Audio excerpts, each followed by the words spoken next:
Two major things. It's three. I mentioned my grandfather, but I lost my mom to heart disease, actually Mother's Day weekend while I was pregnant with my daughter.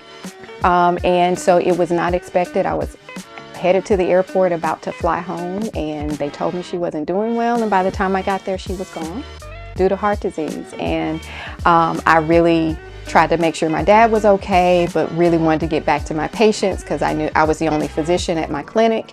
And so I wanted to get back to make sure I'm taking care of people. And so work. And grief made me work more. And a lot of that, the way that I handled grief and the stress that I had, I ended up going into heart failure that following year.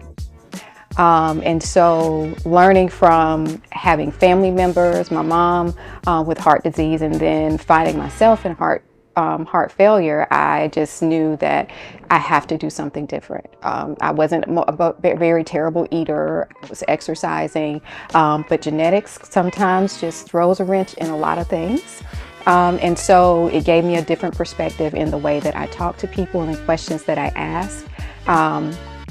Because of what I went through. And so it helped me to be an even more compassionate physician.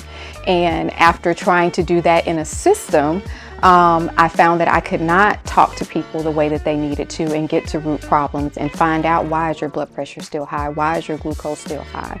Why are you still eating things? I can prescribe medicines all day, but there's still some things that I'm not being able to address in 10 minutes. And so after being very frustrated with that, I started looking at opening my own practice and talking to some other physicians who were doing what's called direct primary care, which is membership-based primary care services, where you're just working directly with your doctor, like having a gym membership.